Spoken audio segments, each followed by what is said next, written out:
Hi there, it's Richard Maher again from Maher's Classes. We're going to be looking at Zoom one more time. And this time we'll be looking at some nuts and bolts of how to use it. We're going to consider how to organise, schedule and invite participants, have a look at some of the meeting controls that you will encounter and how you can use them to do some good teaching and learning.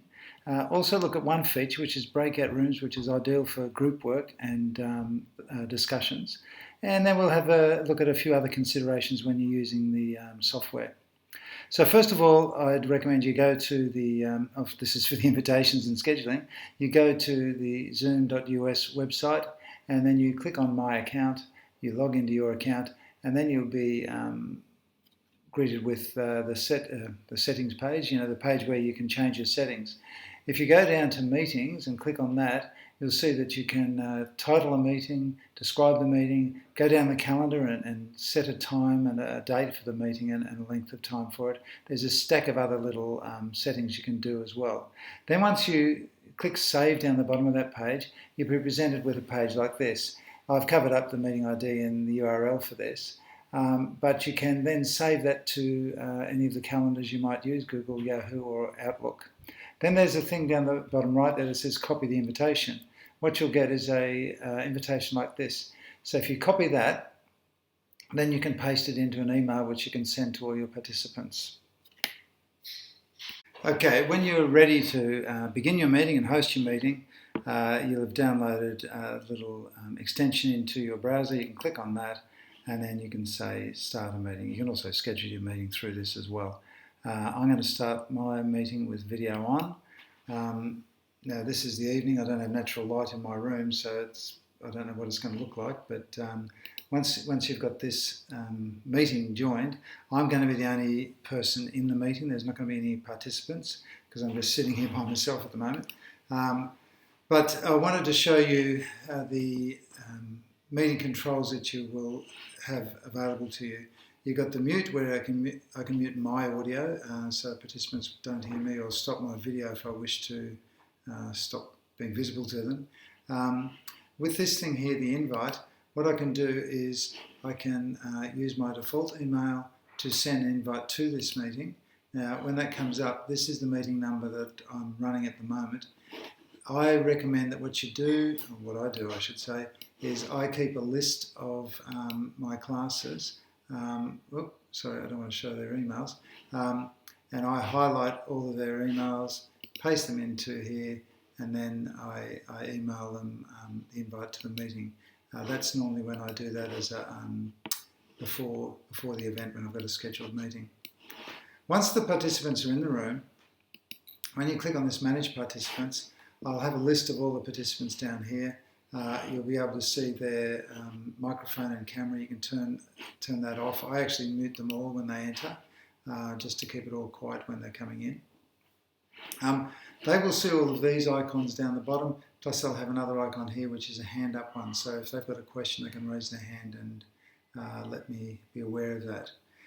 What I wanted to do, and the other icons here, they've got the clapping, thumbs down, thumbs up, gone for coffee and so on. One of the really nice features of Zoom meeting is for classrooms is the breakout rooms.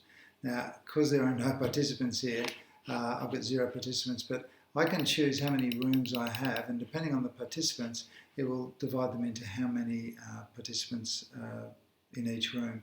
So when the rooms are created, you can automatically have people go to them, or you can manually add them to there. Once those rooms are done, I can then open all rooms. Then the participants can join the room and join whatever discussion you've got. There are other things down here that we can do. When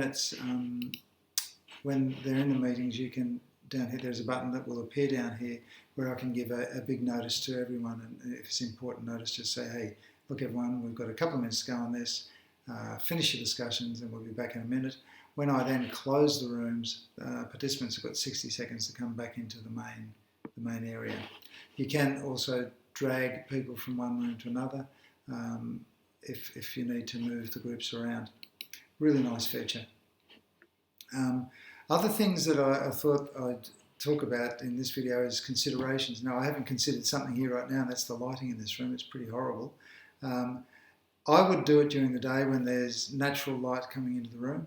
One thing you'll probably notice is I like to have the camera so it's not pointing up my nose. How it's very often you see people with webcams where you've got the under their chin and you're not getting a great view of the face.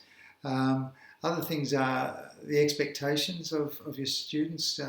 You just set up some ground rules at the very start. That muting all is really important, but you can also go in and unmute people and ask them questions and they can then speak to the group. That's really nice. Look, it is a really nice tool. I've used it with many classes. Today we were just trying it out to see how it would function with a hybrid class with some students in the classroom and some students at home. It worked almost perfectly, seamlessly. A couple of my students at home were still wearing their school uniform, so they're trying to keep some regularity in their day. As I said earlier, these videos are really get them down quick, but just to show you a few ideas of what can be done. One of the things I did do today, and I'm not going to do again, is I did record the sessions that I ran today. I don't see the point of that in a normal classroom because there's no engagement. It's not a lecture that I'm delivering. It's more a normal lesson. So I'm not going to bother with recording anymore. As I said, I'll keep making videos to give you some ideas of some of the things we can use to get through this current crisis. Until then, take care of yourselves and those who you care about. See you later.